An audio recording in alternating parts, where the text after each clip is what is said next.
Venku mrzne, v oknech svítí tichý kraj. Každý z nás teď hledá svůj malý ráj.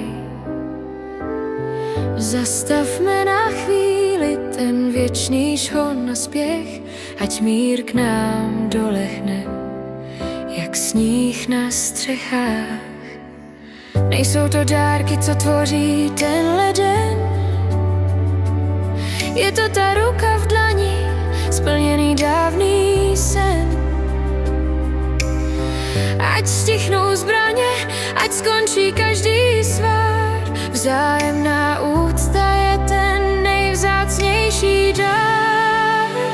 To je mé přání k Vánocům, co k nebi posílám.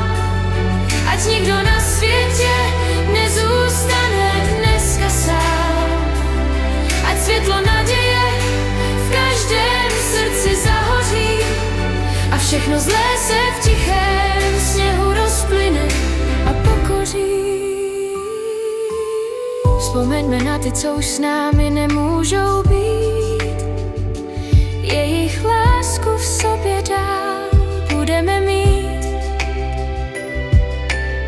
U stolu s rodinou je to krásný čas, praskající dřevo v krbu je ten krásný hlas.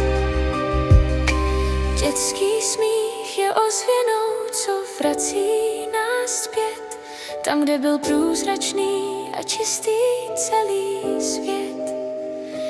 I v té nejtmavší noci hvězda cestu ukáže.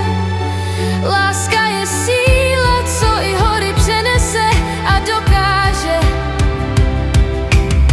Ať klid se rozlije do všech měst i vesnic, v tuhle noc zázraků nechtějme nic víc, nic víc.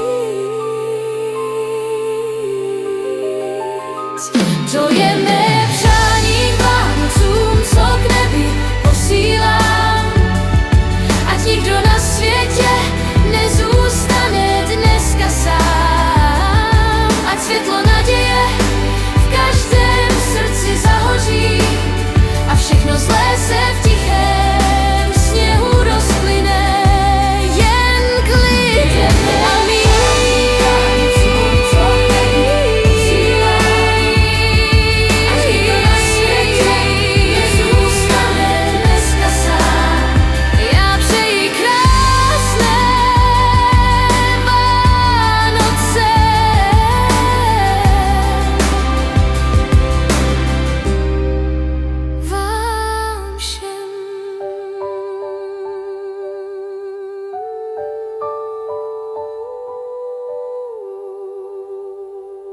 Thank you.